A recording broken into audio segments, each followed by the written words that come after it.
Pada suatu hari tahun 1926, di sebuah ladang perkebunan terlihat para pekerja kulit hitam sedang sibuk mengurus ladang milik orang kulit putih. Di antara mereka ada keluarga kecil yang tiap hari selalu bekerja bersama dengan penuh kebahagiaan. Si anak bernama Cecil, nama lengkapnya Cecil Gaines. Siang itu ketika sedang bekerja, tiba-tiba anak pemilik kebun datang membawa ibu Cecil ke gudang. Sang ayah di situ hanya bisa terdiam melihat istrinya diperkosa. Ia terus berusaha menenangkan Cecil kecil sambil bilang kalau dunia ini adalah dunianya orang kulit putih.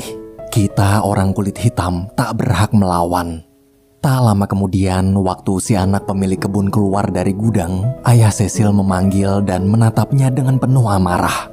Tatapan mata itu pun membuat anak pemilik kebun tersinggung. Lalu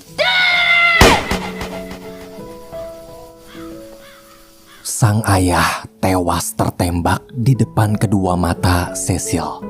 Cecil kecil cuma bisa menangis tanpa tahu harus berbuat apa.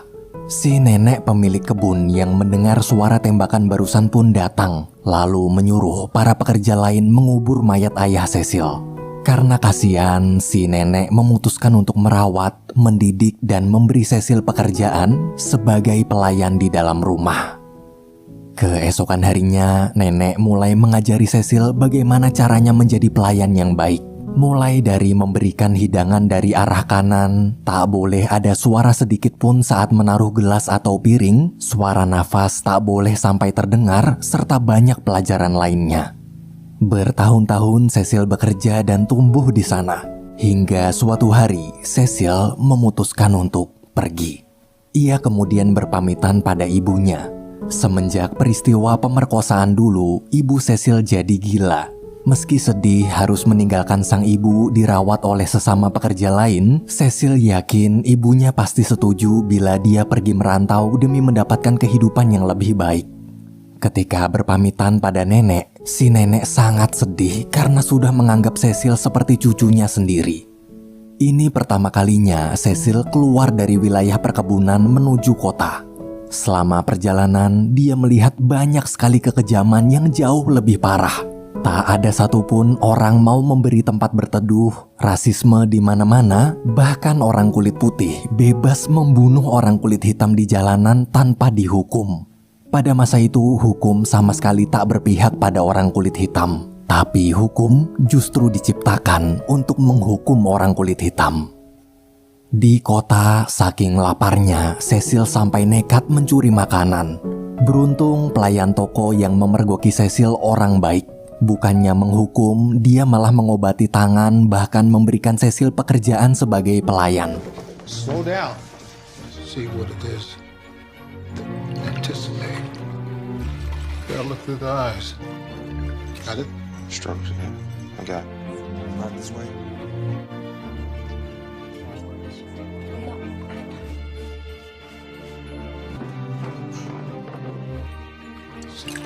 One. Bring a smile. Perfect. Perfect. Principal. Sampailah pada suatu hari di mana si kepala pelayan cerita kalau dia dapat tawaran pekerjaan menjadi pelayan hotel mewah bintang 5 di kota Washington. Namun karena merasa sudah terlalu tua, si kepala pelayan menyuruh Cecil pergi menggantikannya.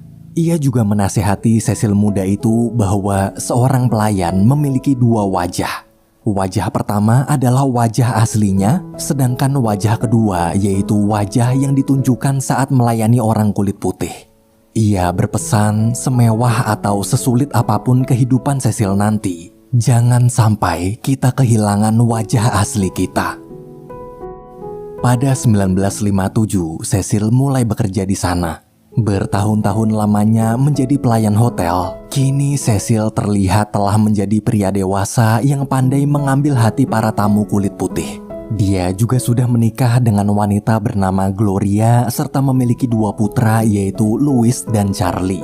Kehidupan Cecil di kota Washington ini berubah 180 derajat. Walaupun gajinya tak terlalu besar, tapi dia pintar mengelola keuangan sampai bisa membeli mobil, rumah, bahkan menyekolahkan kedua anaknya di sekolah unggulan.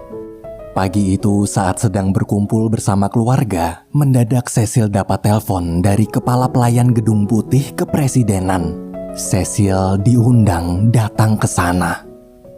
Esok hari dengan wajah gembira, Cecil pergi ke Gedung Putih menemui kepala pelayan yang kemarin menelpon. Si kepala pelayan menjelaskan bahwa nama Cecil cukup terkenal sebagai pelayan terbaik di kalangan tamu-tamu penting yang sering berkunjung ke hotel tempatnya bekerja. Karena itulah dia menawarkan Cecil pekerjaan untuk mendedikasikan hidupnya menjadi pelayan presiden. Mendengar tawaran tersebut, Cecil sangat senang. Tanpa pikir panjang, dia langsung bersedia. Keesokan paginya, pekerjaan Cecil sebagai pelayan Gedung Putih pun dimulai. Hari pertama, kepala pelayan mengajari bagaimana kode etik dalam melayani petinggi-petinggi negara. Cecil disumpah hanya fokus melayani. Ia tak boleh melihat atau mendengar apapun. Kemudian, untuk pertama kali dalam hidupnya, dengan gugup, Cecil membuat dan mengantarkan teh ke ruangan Presiden Amerika. Don't be nervous, man. Lord help us. If this is just beginning, like the fella said, that it Federal troops to Little Rock. And federal troops to the south. Di dalam ternyata sedang ada rapat yang membahas tentang rasisme di wilayah Arkansas. Cecil di situ hanya diam mematuhi kode etik seakan tak melihat dan tak mendengar apapun. Beberapa hari kemudian, setelah anak pertamanya yang bernama Louis lulus SMA, Cecil sekeluarga mengantarkan Louis ke halte bis untuk meneruskan pendidikan kuliah di luar kota. Berbulan-bulan bekerja di Gedung Putih, sebentar lagi masa jabatan Presiden Dwight akan segera berakhir. Ketika Cecil bersama pelayan lain sedang membuat kue, wakil presiden datang mengunjungi mereka. Wakil presiden bernama Nixon ini ternyata maju menjadi kandidat calon presiden di pemilu nanti. Sekarang Nixon sedang dalam masa kampanye dan meminta Cecil serta para pelayan lain mendukungnya. Nixon juga meminta mereka bertiga membantu membujuk orang-orang di komunitas kulit hitam, sambil berjanji jika berhasil menang pemilu, maka dia akan membuat hidup orang kulit hitam lebih sejahtera. Di sisi lain, Louis sudah mulai menjalankan aktivitasnya sebagai mahasiswa. Tanpa sengaja, dia bertemu dan berkenalan dengan wanita bernama Carol. Carol lalu mengajak Louis masuk ke sebuah kelas diskusi tersembunyi tempat berkumpulnya para aktivis. Mereka membahas tentang rencana demo atau protes pada orang kulit putih. Tujuan mereka hanyalah agar orang kulit hitam diperlakukan setara.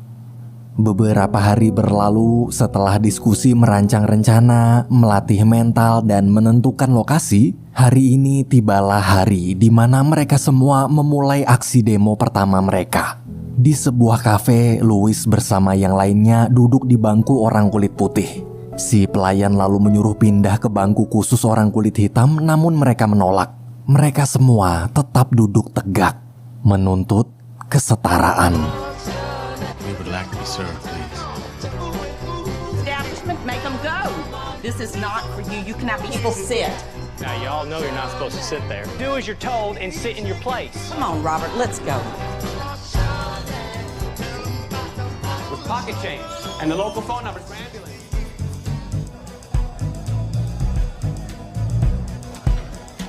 Get up, monkey. You're here. Attention. Like spoons here? What are you doing here? Get out! Get reading. I didn't know niggers could read. What are you? You understand? Respect your monkey car. Huh? You?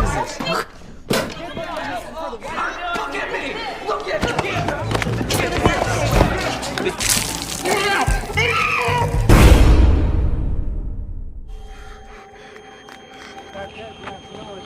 Melihat kejadian tersebut di berita TV, Cecil bergegas pergi menemui putranya di penjara. Dia sangat marah pada Louis. Selama ini, Cecil telah bekerja keras membiayai kebutuhan keluarga termasuk biaya kuliah Louis dengan harapan putranya bisa hidup layak suatu saat nanti. Tapi bukannya belajar sungguh-sungguh, Louis malah ikut para pendemo. Tak hanya Louis, akibat Cecil terlalu sibuk bekerja sampai menelantarkan keluarga, Gloria jadi kesepian dan sekarang sering sekali mabuk-mabukan. Pada 1961, dilantiklah Kennedy sebagai presiden baru Amerika. Kennedy berhasil memenangkan pemilu melawan Nixon. Semua pelayan pun berbaris untuk menyambut presiden baru mereka. Jesse, it's a good thing you're here because I'm going to forget. Pleasure to meet you, Mr. President. I'm not going to remember any of your names, but I'm going to dance around here. Wednesday. Got it. Pleasure to meet you, Miss Carolyn. Miles. 1 bulan kemudian, Louis bebas. Seluruh rombongan aktivis menaiki bis khusus yang akan mengantar mereka pulang. Awalnya semua terasa tenang. Tapi di tengah jalan, mereka dihadang sekelompok organisasi rasis bernama KKK. Karena tak sempat putar balik, bis mereka pun diserang.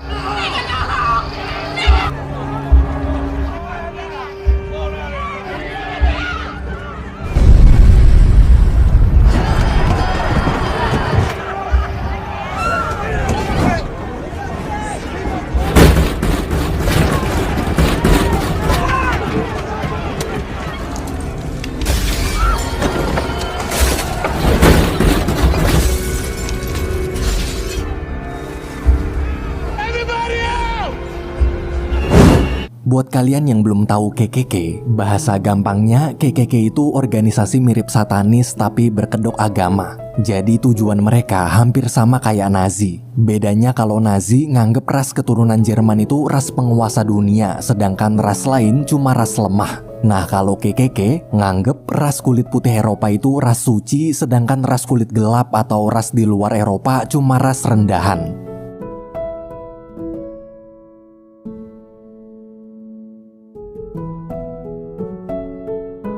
Beruntung dalam insiden penyerangan semalam, Louis serta teman-temannya berhasil selamat. KKK hanya memukuli dan meledakkan bis mereka.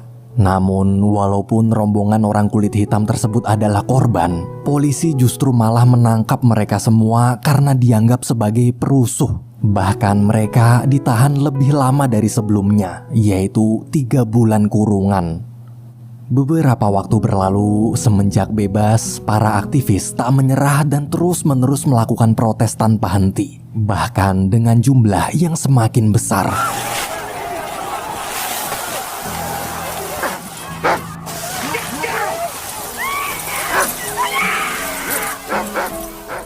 Bertahun-tahun demo terus berlanjut. Hingga suatu siang, Presiden Kennedy terlihat begitu kelelahan menghadapi demo demi demo besar tersebut. Waktu Cecil masuk, Presiden Kennedy bilang kalau dia sudah tahu anak Cecil yang bernama Louis juga ikut berdemo. Presiden juga memberitahu sekarang Louis sedang berada di penjara bersama dengan sang pimpinan aktivis, yaitu Martin Luther King. Berdasarkan catatan, dalam 2 tahun ini Louis sudah keluar masuk penjara sebanyak 16 kali. Mendengar kabar barusan, Cecil meminta maaf bila putranya telah membuat kekacauan. Dia sendiri sudah sangat lama tak bertemu Louis. Ketika Cecil ingin pergi, Presiden Kennedy berkata bahwa para aktivis itu bukanlah pembuat kekacauan, tapi mereka adalah pahlawan yang berhasil mengubah hati masyarakat dan juga telah berhasil mengubah hati Presiden Kennedy.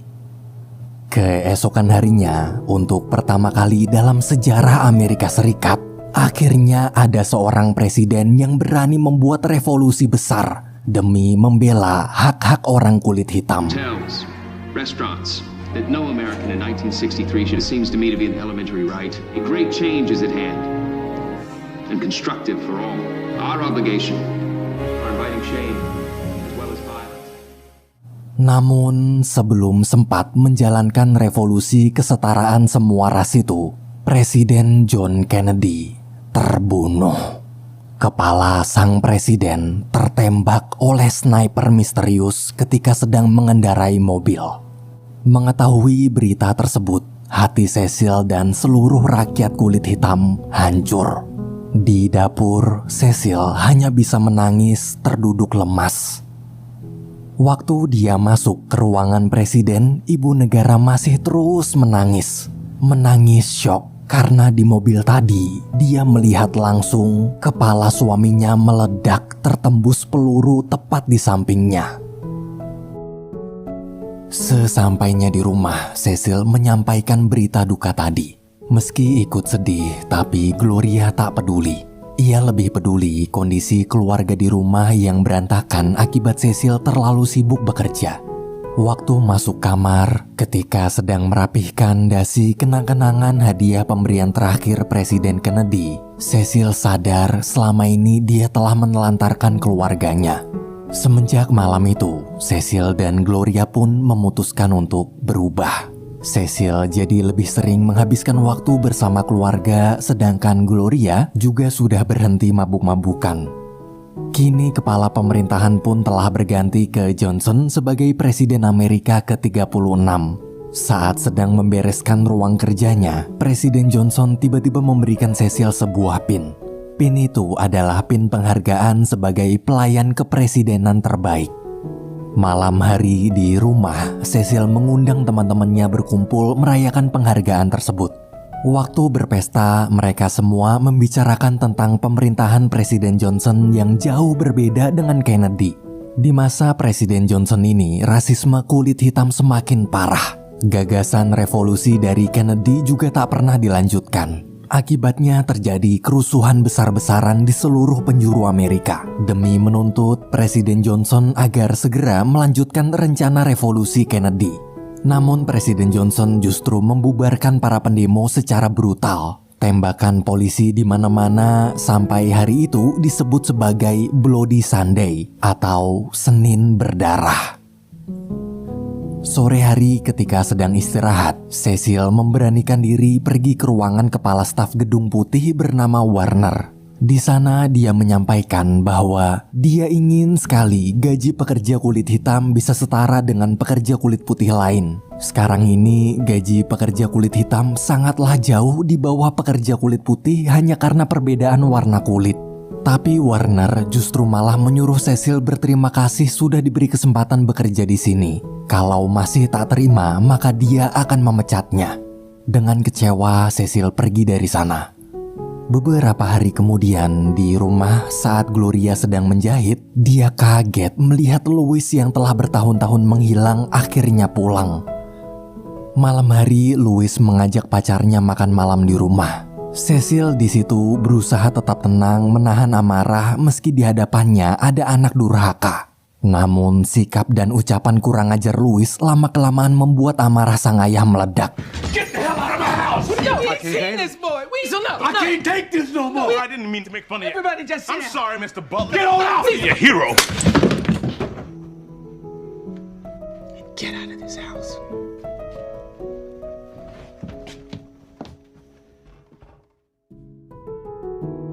Tahun 1969, masa jabatan Presiden Johnson berakhir. Ia digantikan oleh Nixon yang kembali mencalonkan diri sebagai presiden lagi dan berhasil menang. Sayangnya janji manis Nixon waktu kampanye untuk membuat hidup rakyat kulit hitam agar lebih sejahtera tak pernah dipenuhi. Pada masa pemerintahan Presiden Nixon inilah Amerika berperang melawan Vietnam tanpa alasan yang jelas. Di sisi lain, lagi-lagi Louis masuk penjara akibat demo. Malam itu adik Louis yaitu Charlie berkunjung ke penjara. Charlie memberitahu kalau dia sudah mendaftar masuk militer Amerika untuk ikut berperang ke Vietnam demi membela negara. Mengetahui adik kesayangannya termakan oleh propaganda nasionalisme buatan pemerintah, Louis langsung menentang. Ia takut adik kecilnya tersebut tewas di medan perang cuma gara-gara kalimat bela negara. Namun keputusan Charlie sudah bulat. Ia tetap akan membela negara berangkat berperang ke Vietnam. Beberapa bulan setelah kepergian Charlie, di rumah Gloria membuat pesta kejutan ulang tahun untuk Cecil. Selesai ganti baju, mendadak 2 orang tentara Amerika Serikat datang. Mereka menyampaikan kabar bahwa Charlie gugur di medan perang.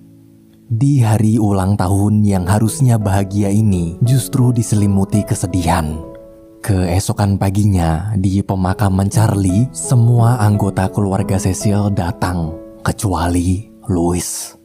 Semenjak kekalahan perang Amerika di Vietnam itu, seluruh masyarakat serta anggota dewan terus-menerus menyudutkan Presiden Nixon agar mengundurkan diri hingga membuatnya stres.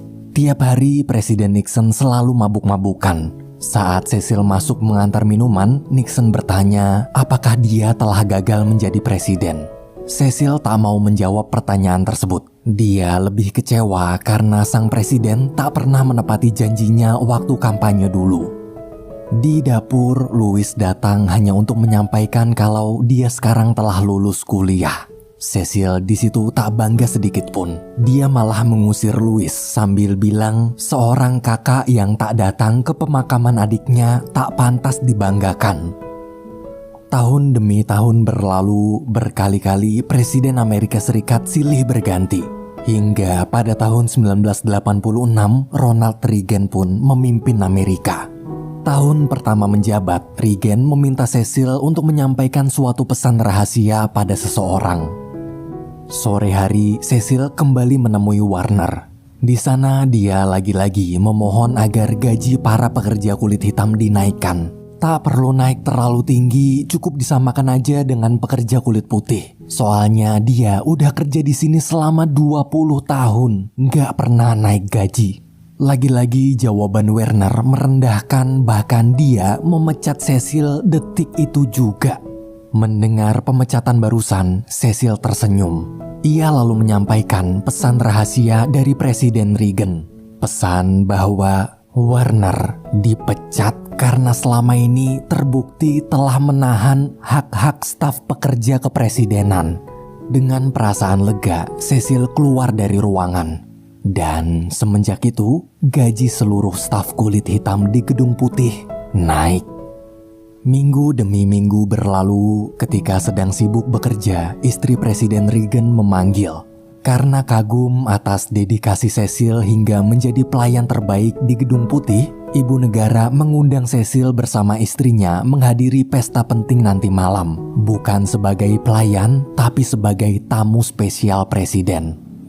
Malamnya Cecil dan Gloria pun datang. Awalnya mereka berdua terlihat sangat bahagia. Seumur hidup mereka tak pernah merasakan pesta semewah ini. Namun lama-kelamaan, di tengah hingar-bingar pesta, Cecil hanya terdiam. Hati pelayan tua itu terasa hampa. Di rumah, dia terus memandangi foto Louis. Cecil baru sadar selama 20 tahun bekerja sebagai pelayan presiden, dia tak pernah sekalipun menghabiskan waktu bersama anak-anaknya. Tanpa sadar, tahun demi tahun terasa berlalu begitu cepat. Kini Cecil merasa sudah waktunya berhenti. Cecil kemudian menyampaikan keinginannya tersebut pada presiden. Presiden pun terkejut pelayan terbaiknya berhenti. Tapi bagaimanapun juga presiden tak bisa menahan. Dengan berat hati dia melepas kepergian sang pelayan.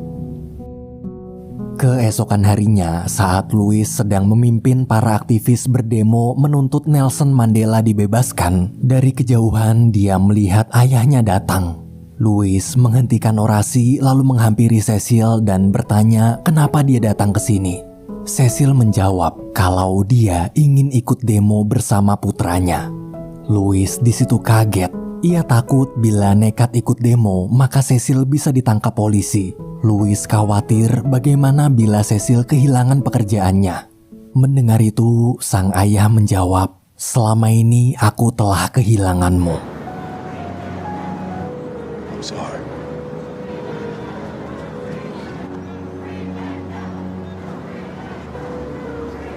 Dia beneran di penjara. Setelah mengalami sendiri berada dalam sel jeruji besi, pandangan Cecil tentang para pendemo pun berubah. Dia akhirnya sadar orang-orang di sana bukanlah anak berandalan. Pendemo adalah berkumpulnya orang-orang menyatukan suara mereka untuk membuat perubahan besar. 22 tahun kemudian, Cecil dan Gloria terlihat sudah sangat tua. Louis juga telah menikah serta memiliki satu putri. Suatu pagi selesai sarapan, Cecil pergi ke kamar mandi sebentar. Namun saat kembali, dia melihat istri tercintanya telah meninggal dunia. Lagi-lagi Cecil harus kehilangan seseorang yang dia sayangi. Malam hari di tahun 2008, tepatnya tanggal 4 November 2008, ketika Louis sedang memandangi album foto adik dan ibunya, tiba-tiba sang ayah berteriak memanggil Louis. Di bawah sana, Cecil sedang menonton berita TV dengan mata berkaca-kaca.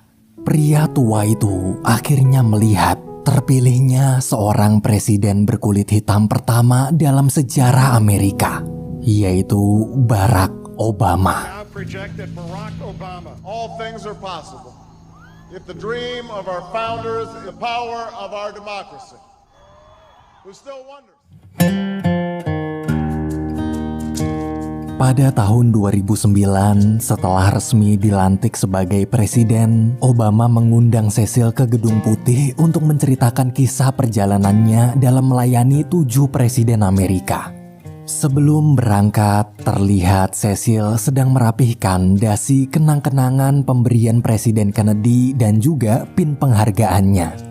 Waktu sampai Gedung Putih, ia disambut seorang pelayan muda yang menyampaikan pesan bahwa Presiden Obama sedang menunggu. Presiden merasa terhormat bisa bertemu Cecil. Ketika pelayan muda itu ingin menunjukkan jalan menuju ruangan presiden, dengan bangga Cecil berkata, dia bisa sendiri. Dia tahu seluruh jalan dalam gedung ini. Just 'cause the thought of being vulnerable made me feel less than I am. I have never felt home till you entered my door. And from that moment I knew that a home is whatever you choose. That's the thing about you. The best thing I did, and I want you to know, was letting you in. From that moment I knew that you were all I missed. Baby, it took just one kiss. 'Cause here in your arms I can finally let go. The rest of the world is outside when you make sure I'm all you missed.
pulang kampung nih.